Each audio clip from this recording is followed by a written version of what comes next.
프랑스 시인인 폴 발레리의 유명한 말이 있어요. 생각하며 살지 않으면 사는 대로 생각하게 된다. 이게 워낙 널리 인용되는 말이니까 다들 들어보셨을 겁니다. 그렇죠? 생각하며 살아야죠. 그래야 사는 것이지, 생각 없이 산다면 그건 사는 게 아니고 그냥 사라지는 것이겠죠. 사는 것과 사라지는 것이 어떻게 같겠어요? 목적지를 향해서 나아가는 것과 그저 정처 없이 물결에 떠밀려 가는 것이 그 어떻게 같겠습니까? 그런데 물론 폴 발레리의 말은 생각의 중요성을 강조한 말이지만 저는 그의 말에서 반대로 행동의 중요성을 한번 생각해 보고 싶습니다. 자, 이 말에서 생각하며 살지 않으면 그 앞부분은 빼고 뒷부분만 한번 다시 음미해 보십시다. 사는 대로 생각하게 된다. 맞아요. 사람은 사는 대로 생각하게 돼 있습니다. 이렇게 살면 이렇게 생각하게 돼 있고, 또 저렇게 살면 그 방향으로 생각하게 돼 있습니다. 다시 말해서 난 앞으로 이러하게 하겠다 결심하고 생각하면 행동이 그에 맞게 따라가지만 그 반대도 사실이에요. 행동을 하면 생각도 그에 맞게 따라가게 됩니다. 이미 우리가 삶의 경험으로 다 알지 않습니까? 저는 사는 대로 생각하게 된다, 이 말에 더 큰 의미를 부여하고 싶습니다. 어느 책에 소개된 심리학자들의 실험 내용입니다. 실험에 참여한 사람들을 A그룹, B그룹 둘로 나눈 뒤에 A그룹의 사람들에게는 계속 고개를 끄덕이면서 강사의 말을 듣도록 했고, 또 B그룹 사람들에게는 반대로 아유 그 말은 틀려요, 그 말이 안 되죠 라는 식으로 계속 고개를 가로저으면서 강사의 말을 듣도록 했습니다. 그리고 강연이 끝난 뒤 강사의 말에 동의하느냐 설문조사를 했더니 고개를 끄덕이며 들은 사람들이 훨씬 높은 비율로 강사의 말이 옳다 답변을 했고, 반대로 고개를 가로저으며 들은 사람들은 압도적인 비율로 그건 말이 안 된다 라고 답변을 했습니다.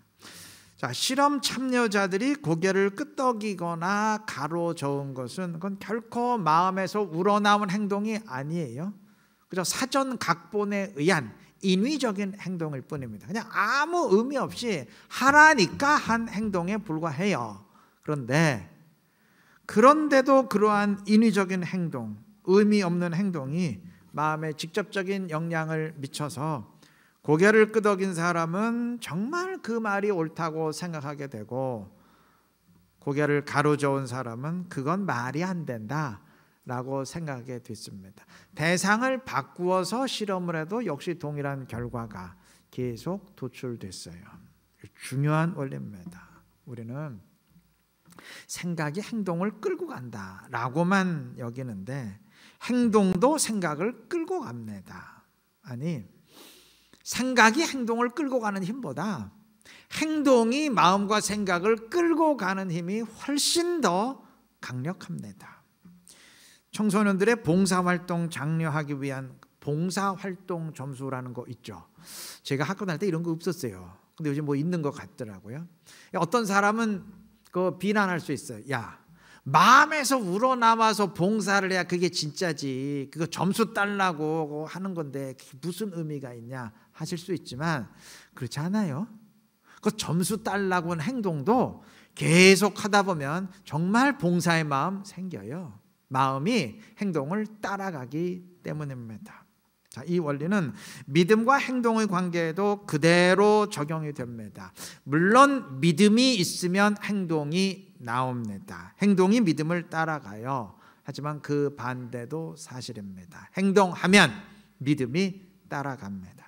하고 싶은 마음 없어도, 내키지 않아도 행동하면 믿음이 생기고 점점 자라게 돼 있어요. 그러니까 믿음과 행동의 관계는 생각과 행동의 관계와 같습니다. 더 정확히 말하면 하나님이 정하신 믿음과 행동의 관계가 그러하기에 그러한 영적 원리가 믿음과 행동과 생각의 관계에도 일종의 일반 계시처럼 드러나게 되는 것입니다. 그리 내키지 않아도 아직 마음에서 우러나지 않아도 일단 행동하는 것이 중요한 이유가 이 때문이에요. 전 별로 내키지 않는데요. 전 아직 믿음이 부족해요. 믿음이 자라면 그때 가서 할게요 하신다면 아니에요. 바로 그 이유 때문에라도 행동해야 됩니다. 그래야 마음도 생기고 믿음도 생겨요. 그것이 믿음을 자라나게 하는 방법입니다. 바로 그것이 하나님이 우리 인간에게 심어 놓으신 믿음 성장의 원리, 영적 원리입니다. 코로나로 인한 온라인 예배가 위험한 이유도 이러한 맥락에서 분석할 수 있을 겁니다. 지금 이제 온라인 예배 드리시는 분들은 크게 두 부류로 나눌 수가 있겠죠. 정말 현장 예배 오고 싶은데 기저 질환 등의 피치 못할 사정 때문에 어쩔 수 없이 온라인으로 대신하는 분도 있을 것이고, 또 한편으로는 솔직히 얼마든지 올 수 있는데 별로 코로나 신경 안 쓰고 다 모이고 하는데 예배는 왠지 좀 망설여져서 이런저런 이유에서 온라인으로 대신하는 분들도 있을 겁니다. 이 가운데 후자가 특히 위험한데, 내 마음은 분명 교회에 있다. 집에서건 교회에서건 내 마음은 동일하게 경건하다 하실 수 있지만, 그건 하나는 알고 둘은 모르는 소리예요. 물론 경건한 마음일 수 있어요. 그런데 지금까지 강조하지 않았습니까? 믿음은 행동 따라가게 돼 있어요. 나태한 마음으로건 경건한 마음으로건 여하튼 온라인으로 참여한다는 것은 현장엔 없다는 말입니다. 그렇잖아요. 현장에 없다는 건 다른 말로 하면 지금 교회에 가지 않는 행동을 하고 있다는 말입니다. 이유는 어떠하건 교회에 가지 않는 행동을 하고 있다는 말입니다. 여러분, 믿음은 행동 따라갑니다. 행동 따라가게 돼 있어요. 교회에 가지 않는 행동을 계속하다 보면 믿음도 그에 맞게 따라갑니다. 그래서 이건 아멘할 소리가 아니에요 지금. 그래서 영적으로 나태해지고 무너진 사람들이 제법 있습니다. 때문에 지금 나태한 마음에서 온라인을 택하는 사람이라면 이유 없어요. 무조건 현장으로 오셔야 됩니다. 올 수 있는데 안 오시는 분이라면 이건 무조건 현장으로 오셔야 됩니다. 그리고 정말 피치 못할 사정으로 온라인을 택할 수밖에 없는 분들은 코로나 이전보다 개인적으로 더 기도 생활과 말씀 묵상에 힘을 써야 됩니다. 왜냐하면 현장에 안 가는 행동을 하는 만큼 믿음이 그쪽으로 따라갈 것 아닙니까? 그러니 이전보다 더 기도하는 행동, 더 일상의 삶에서 순종하는 행동을 함으로써 믿음을 다시 올바른 방향으로 끌어당겨야 되지 않겠어요? 그래야 균형이 맞춰주고 신앙생활 유지되는 겁니다. 예배를 예로 들었지만 신앙의 모든 부분이 다 마찬가지입니다. 행동이 믿음을 낳고 행동이 믿음을 끌고 간다는 사실 꼭 기억하시기를 바랍니다. 오늘 태신자 3차 작정을 이제 마지막으로 하게 되는데, 별로 하고 싶은 마음 없어도 좀 귀찮다 여겨져도 일단 기입하시기 바랍니다. 이름을 쓰고 작정하는 게 사실 행동이라 말하기도 민망할 정도로 아무것도 아닌 것 같지만 그렇지 않을 수 있어요. 그것이 나에게 동력을 제공할 수 있습니다. 일단 시작하면 마음이 따라갈 수 있습니다. 이 사실 꼭 기억하시고 신앙생활 모든 부분에서 일단 발을 내딛고 시도하시기 바랍니다. 행동하시기를 바랍니다. 그래서 믿음을 성장시키고 우리 주님께 더 가까이 다가설 수 있는 지혜롭고 복된 우리 모두가 되시기를 바랍니다. 우리 그리스도인들은 영적으로 거듭난 사람들입니다. 다시 태어난 사람들입니다. 자, 근데 다시 태어날 때 하나님이 우리에게 심어주신 것이 있어요.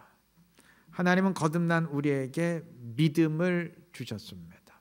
그러니까 믿음 없으면 그리스도인 아닙니다. 내가 원해서 믿는 것 같지만 하나님이 우리에게 믿음을 심어주셨기 때문에 그게 다시 태어난 사람들의 특징이에요. 그래서 믿게 되는 겁니다. 하나님의 선물입니다. 자, 우리는 다 믿음을 지니고 다시 태어났고 때문에 우리에게서 믿음이 발휘되는 것은 지극히 당연한 일입니다. 그런데 그게 저절로 되지는 않아요. 믿음이 발휘되도록 우리가 행동하는 일이 필요합니다. 예를 들어 설명한다면 인간은 다 걸을 수 있는 능력을 지니고 태어났어요. 걸을 수 없는 특별한 장애를 지니지 않는 한 인간 다 걸을 수 있습니다. 그런데 이게 자동으로 걷는 건 아니에요. 걸음마 단계를 거쳐야 됩니다. 걷다가 넘어지고 걷다가 넘어지고 하면서 평균 2,000번 정도의 그 실패의 과정 거쳐야 됩니다. 그러다 보면 어느 순간부터는 자신에게 있는 걷는 능력이 발휘가 돼서 마음껏 걷게 됩니다. 원래 걸을 수 있는 능력이 사람에게 다 있어요. 그런데 걸음마 단계를 거쳐서 걷게 되는 겁니다. 믿음이 발휘되는 것도 그렇습니다. 과정 거쳐야 됩니다. 아기가 처음엔 못 걷지만 자꾸 걸으려는 과정 거치다가 어느 순간 걷게 되는 것처럼 영적으로 믿음을 지니고 다시 태어난 성도들도 처음엔 말씀대로 행동하지 못하지만 행동하려 시도하고 그러다가 어느 순간부터는 믿음으로 달려가게 되는 것입니다. 신명기 32장 11절은 마치 독수리가 자기의 날개를 펴서 새끼를 받으며 그의 날개 위에 그것을 엎는 것 같이 하나님이 그의 백성을 인도하신다 말합니다. 이게 무슨 의미일까요? 독수리가 새끼를 날 수 있도록 훈련시킬 때 새끼를 공중에서 떨어뜨려요. 그리고는 새끼 독수리가 땅에 떨어지기 전에 쏜살같이 내려가서 새끼를 받습니다. 안 받으면 죽으니까. 그리고 다시 하늘로 올라가서 또 떨어뜨려요. 그리고 내려와서 또 받아주고 또 하늘로 올라가고 이런 과정 거치다 보면 어느 순간 새끼 독수리도 하늘을 날아가게 되는 겁니다. 하나님의 백성도 그러한데, 자, 아기 독수리를 하늘에서 떨어뜨릴 때 이 아기 독수리가 해야 될 일이 뭔가요? 날개짓입니다. 아직 하늘을 날지 못하지만 날아가려는 날개짓을 해야 돼요. 시도를 해야 됩니다. 그러다 보면 어느 순간 날아가게 돼요. 만약 날지 못한다고 날개짓은 하지 않고 계속 어미 독수리가 받아주는 것만 의지하면 어떻게 될까요? 물론 본능적으로 새끼 독수리는 그렇게 할 수 없어요. 날개짓 하게 돼 있어요. 근데 만약에 끝까지 안 한다면 어떻게 될까요? 끝까지 못 날아요. 절대 날 수 없습니다. 믿음을 발휘하지 못하는 교인들이 마치 이와 같아요. 독수리가 하늘을 나는 게 당연한 것처럼 그리스도인이 믿음을 발휘하는 건 당연해요. 사람이 자기에게 있는 걷는 능력을 발휘해서 걷는 것이 당연한 것처럼, 말을 하는 게 당연한 것처럼 그리스도인이 믿음을 발휘하는 건 지극히 당연한 거, 이미 심겨져 있어요. 그런데 그렇게 할 수 있다는 사실을 모르고 시도하고 행동하지 않으면 믿음이 발휘되지 못해요. 그냥 묻혀있게 됩니다. 그냥 가능성으로만 남아있게, 잠재력으로만 남아있게 됩니다. 그러면서 하나님, 저는 아직 믿음이 부족한 것 같습니다. 저에게도 좀 믿음을 심어주십시오. 이러면 하나님 뭐라 그러실 것 같아요? 야, 믿음은 이미 주었다. 이미 너에게 다 심겨져 있다. 그냥 시도하기만 하면 된다. 발휘하기만 하면 된다. 그런데 왜 시도는 하지 않고 밤낮 믿음 타령만 하고 있느냐? 하나님이 그렇게 안타까워하지 않으실까요? 시도하면 돼요. 아직 못 걷지만 걸음마를 시도하는 아기처럼, 아직 날지 못하지만 그래도 날개짓을 시도하는 아기 독수리처럼, 아직 말씀대로 행동하지 못하지만 행동하려 시도하면 됩니다. 그러면 어느 순간부터는 나에게 잠재된 믿음이 발휘되기 시작하는 거예요. 아직 기도 못 하시나요? 아직 온전한 11조 못 하시나요? 아직 주일 성수 못 하시나요? 아직 이웃 사랑 못 하시나요?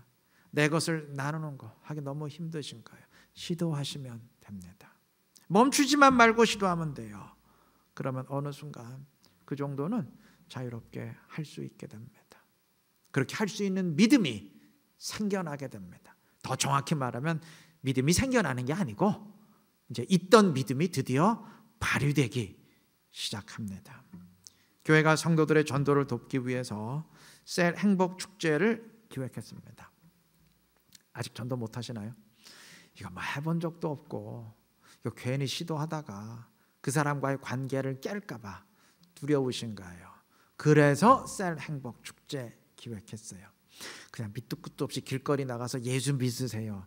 이것도 좀 심장이 강하지 않으면 못 하거든요. 좀 머쓱하잖아요. 그래서 셀 행복 축제 기획했어요.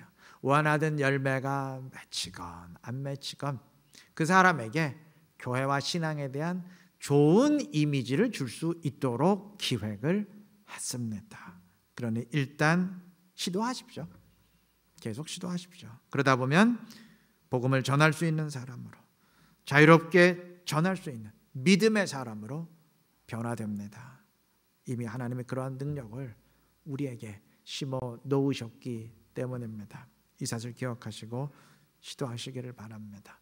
그래서 믿음의 성장을 이루며 주님의 뜻을 함께 이루어갈 수 있는 우리 지혜롭고 신실한 이루는 교회 모든 성도님들 되시기를 바랍니다.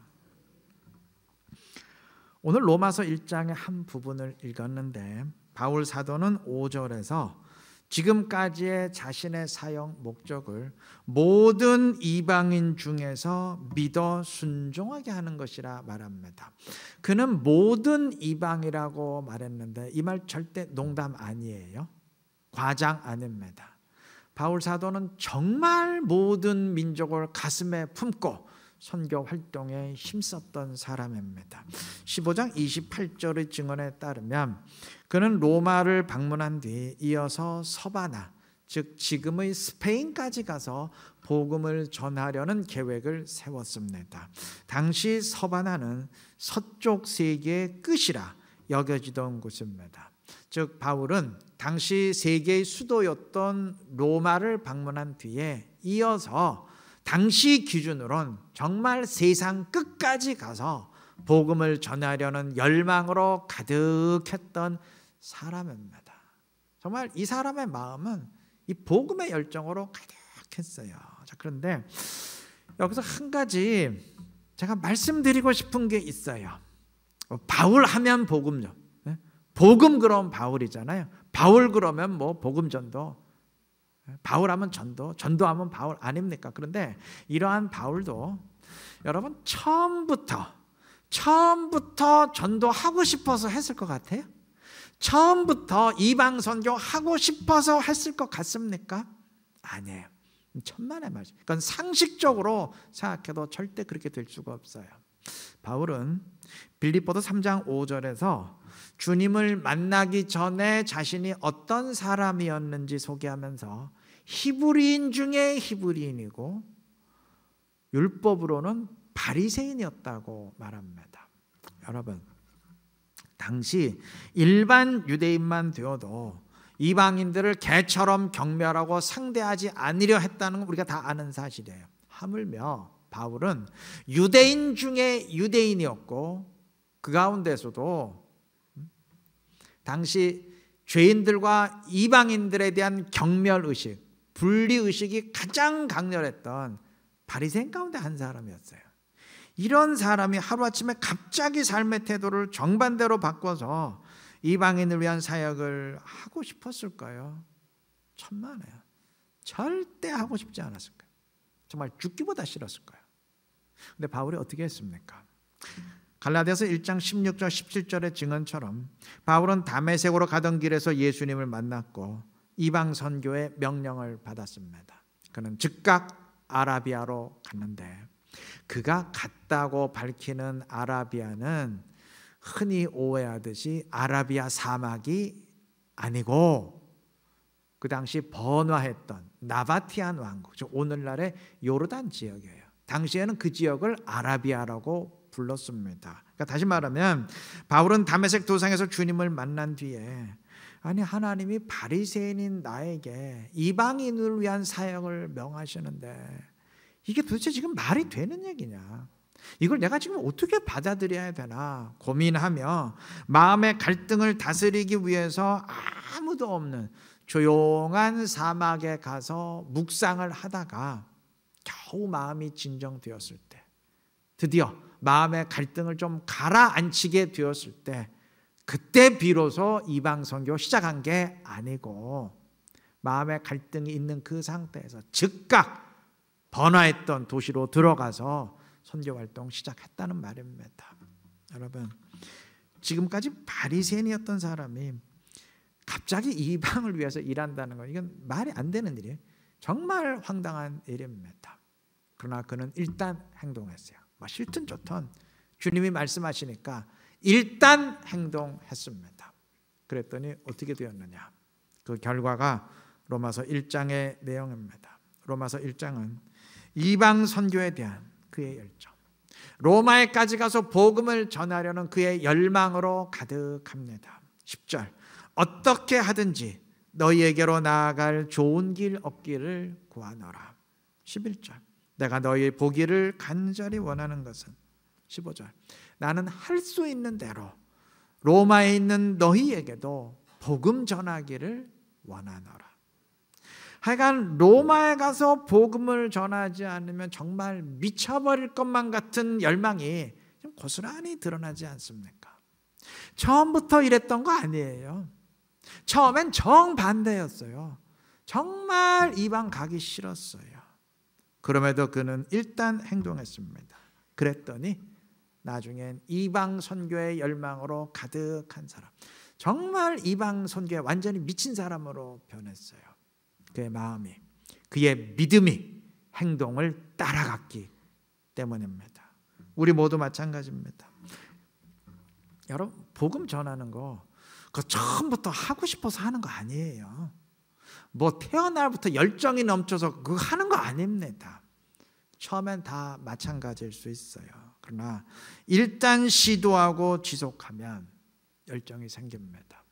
믿음이 생기고 믿음이 따라갑니다. 교회는 셀 행복축제를 기획했고 오늘 태신자 3차 작정 이제 마지막으로 합니다. 태신자 작정은 이게 마지막이에요. 더 이상 안 합니다. 4차, 5차 뭐 할 수도 없고 또 더 이상 하고 싶지도 않아요. 이제 이 정도 했으면 됐죠. 정말 이 정도 하자 그랬으면 이젠 된 거죠. 여러분, 아마 여러분들 가운데는 자원하는 마음으로 참여하시는 분들도 있을 것이고 또 한 부류는 내키지 않는데 뭐 솔직히 별로 하고 싶은 마음은 없는데 하려면 좀 귀찮을 것 같은데 교회가 하도 그냥 하자 그러니까, 그리고 또 냉정히 생각해서 이 복음 증거가 사람을 주님께 인도하는 게 주님이 우리에게 맡기신 가장 중요한 사명이라는 거는 뭐 인정할 수밖에 없으니까 그냥 의무감에서 억지로 하시는 분들도 있을 겁니다. 상관없어요. 그렇게라도 하십시오. 아직 안 하셨다면 오늘 그렇게라도 하십시오. 복음 전파의 가장 대표적이었던, 가장 탁월했고 전도에 가장 유명했고